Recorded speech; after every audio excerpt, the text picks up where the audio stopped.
Hello students, this is Raheema and I'm here again with a new video with a very interesting topic. So in this video, I'm going to discuss about nutrition in animals. Yes, previously in my video, I discussed about nutrition in plants and how plants are capable of synthesizing their own food by the process of photosynthesis. Here we are going to explore and focus more on the heterotrophy and how the animals they are basically capable of obtaining nutrition from other sources including plants and animals, and they not only obtain the nutrition but they also use it up. So let's begin.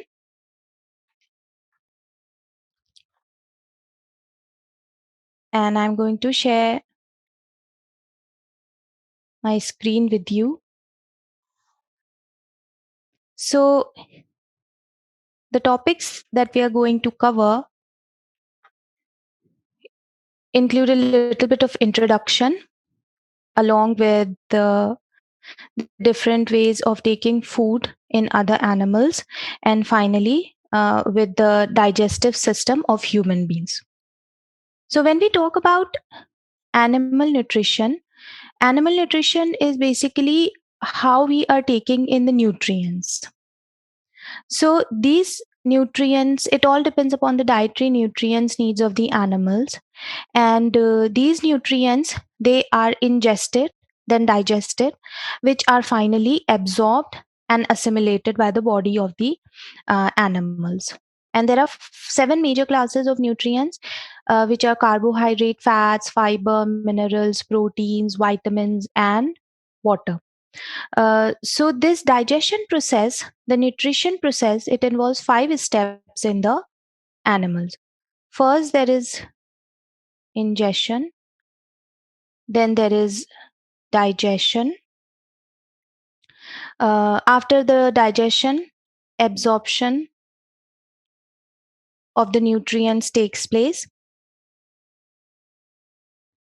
which is followed by assimilation, and finally the waste matter is expelled out by the process of egestion. So all these steps are not only followed by the human beings but every other animal. So let's explore a little bit of digestion in other animals. So we are going to begin with a unicellular animal, unicellular protist, amoeba. As you all know that it is a shapeless animal and it continuously changes its shape when it has to move about. And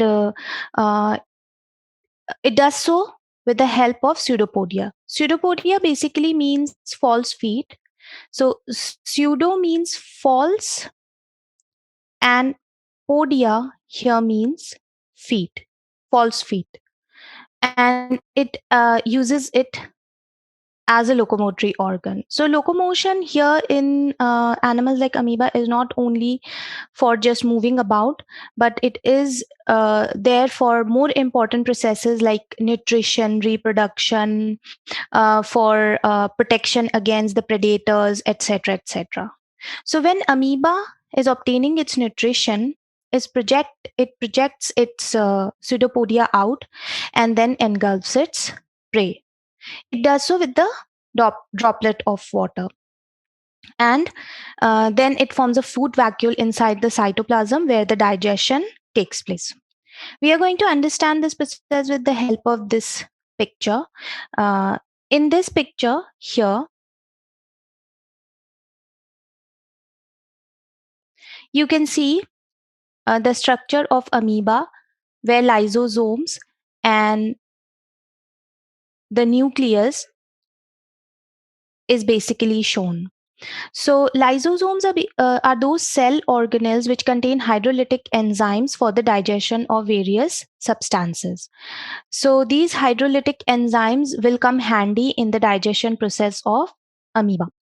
So when it senses, the pseudopodia senses food in the surroundings, they surround the pseudopodia surround the food of amoeba by projecting them out. Okay, so here you can see the pseudopods are projected out and they have surrounded the food.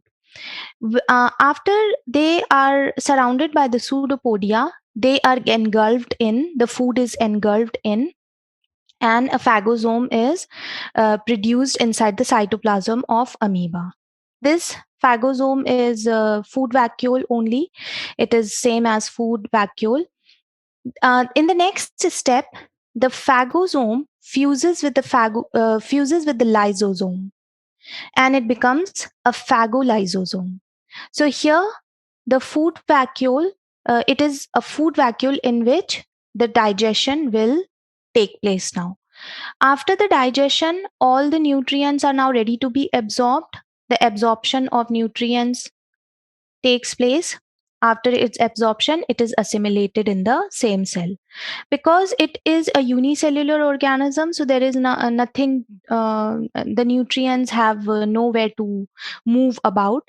It is just a single cell, and as fast as the absorption takes place, the assimilation also takes place at the same time. After this is done, the the waste matter is expelled out, which is a post digestion phase. So I'm just going to summarize the steps here. The first is uh, pseudopodia. The first step is pseudopodia sense the food and surround it.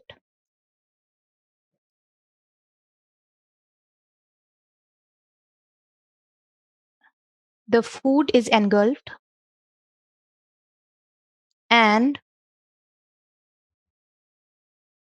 forms a food vacuole inside the cell, inside amoeba. I have underlined this name because amoeba is a scientific name, and when scientific names are handwritten, they have to be underlined. After this, the phagosome food vacuole fuses with the lysosome and form a phagolysosome.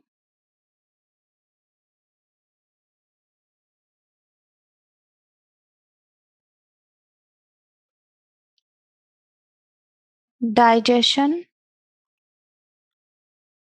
occurs in phagolysosome,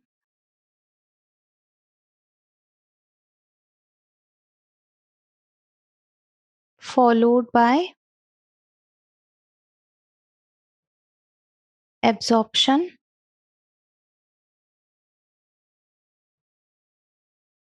and assimilation, and obviously egestion.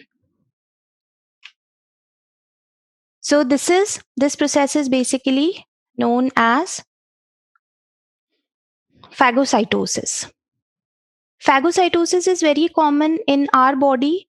It is done by WBCs, the white blood cells, which protect our body against infectious diseases. So, phagocytosis is the process of protruding out the pseudopodia around a substance, around a prey. Now, I'm going to show you an interesting video with respect to the nutrition that is obtained by other animals only. So, let's begin.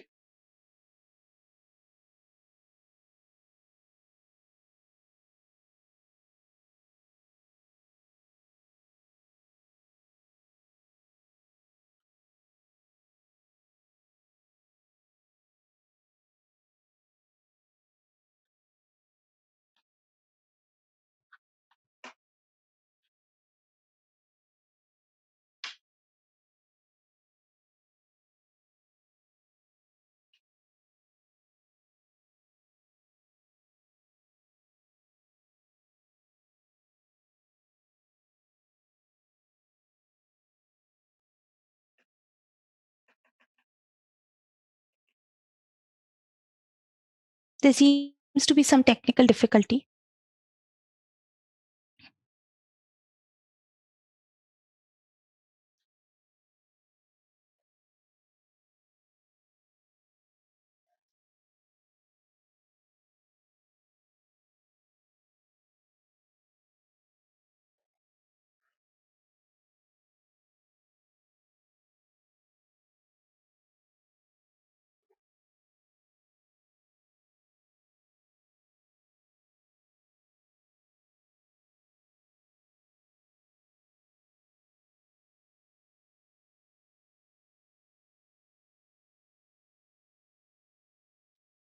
So let's begin with the video.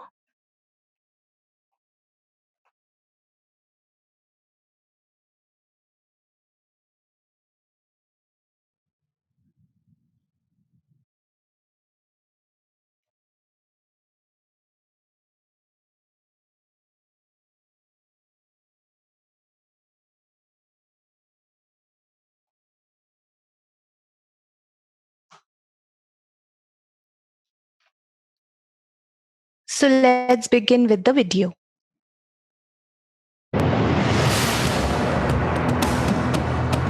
Like an advancing army, the sea stars move into position, slowly but surely working their way up toward their victims.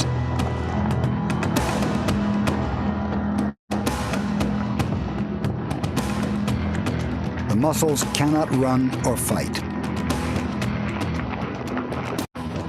All they can do is hide within their shells as their killers crawl over their bodies. Sensory tube feet sweep over the tightly packed mass of shells, searching for any gap in the mussel's defenses.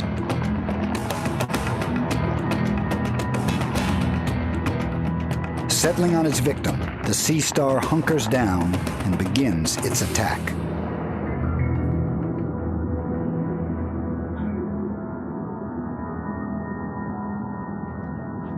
The miniature camera, tucked within the mussel's shell, gives us the first look ever at the carnage that unfolds here every day.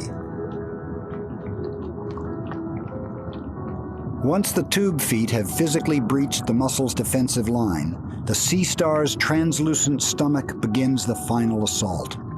The animal actually pushes its stomach inside the mussel's shell, unfolding like a fatal flower.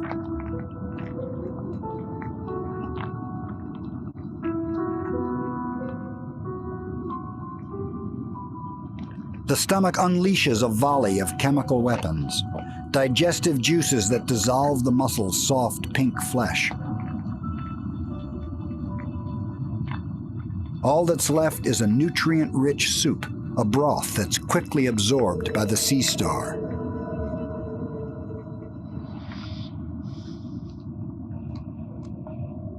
Having assimilated the mussel, the sea star's stomach pulls away, and the animal moves on, leaving behind an empty shell. Without the benefit of speed, brains, or brawn, sea stars are amazingly successful predators.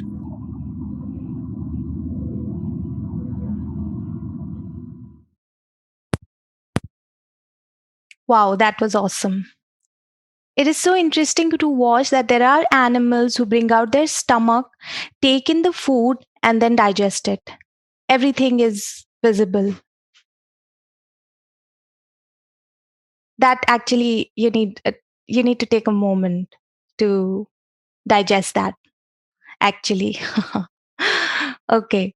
So as we have explored nutrition in different animals, amoeba, which is a unicellular animal, and obviously the sea star, which is a multicellular animal.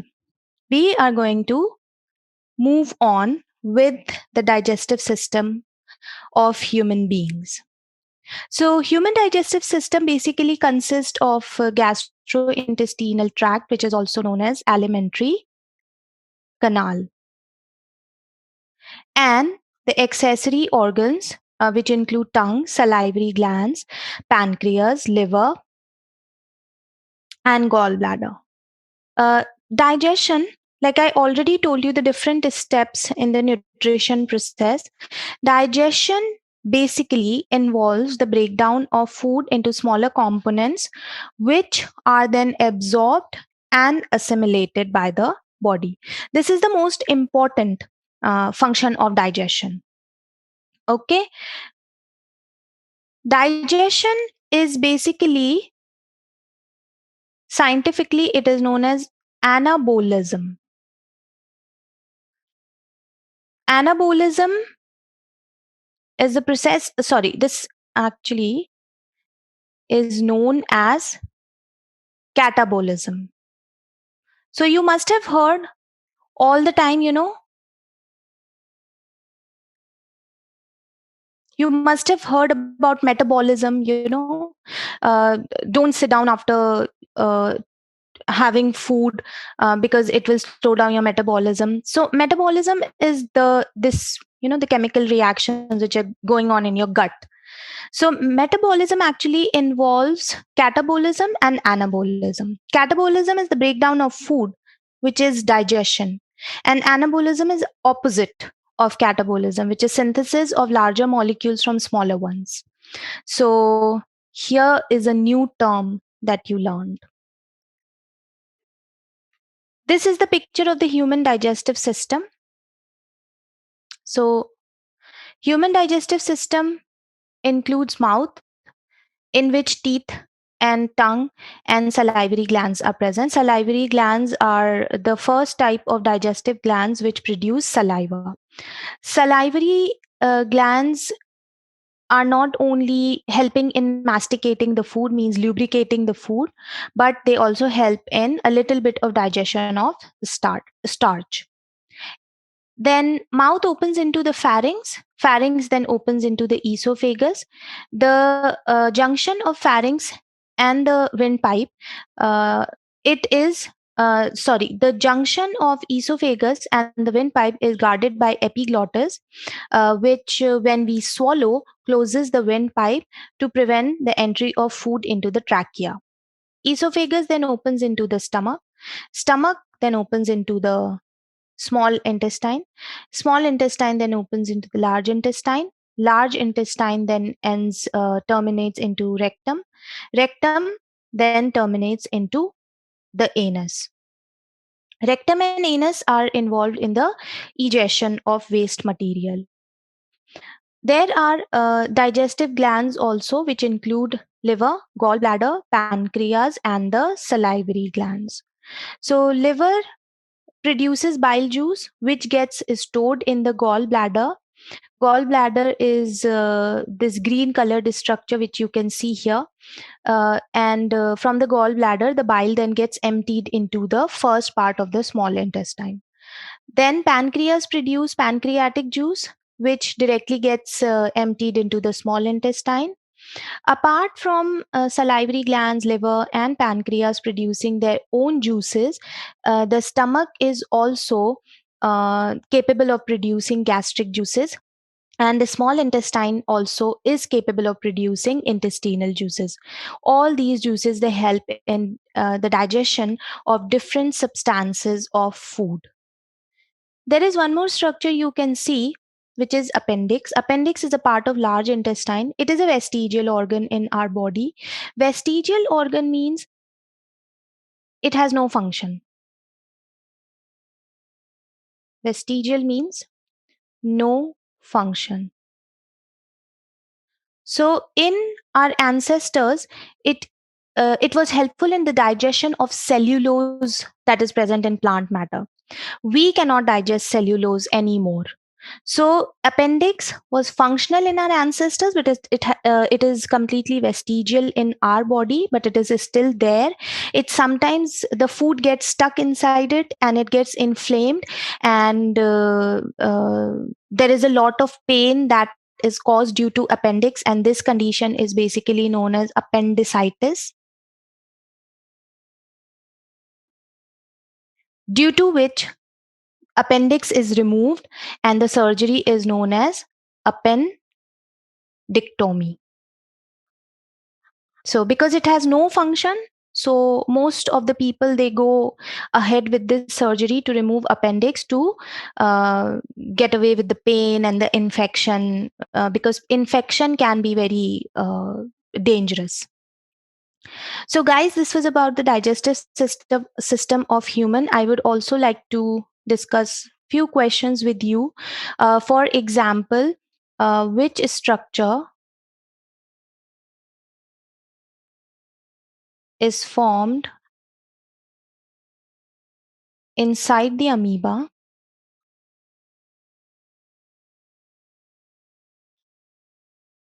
after food is engulfed? So if you thought of food vacuole, then you are absolutely right. If you thought of phagosome, then also you are absolutely right. So this is the structure which is very important to be formed, because without the formation of food vacuole, the food won't get digested. If it is not digested, there is no use of engulfing the food, first of all.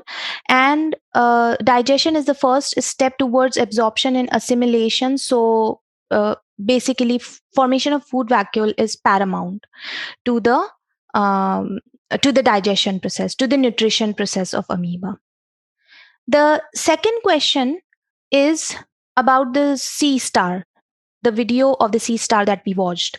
So, the sea star belongs to which group of animals? So, I think this is a toughie. If by any chance you thought of echinoderms, then you are absolutely right. Sea stars belong to echinoderms, which is a group of animals. There are 11 major groups of animals, among which echinoderms includes exclusively marine aquatic animals.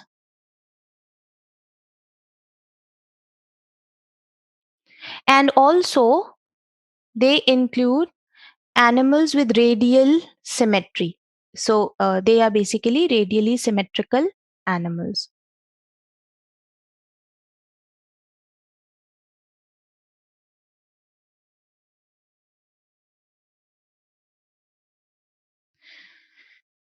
So, radially symmetrical animals are the animals which have uneven number of body parts. Like a sea star, it has 5 arms.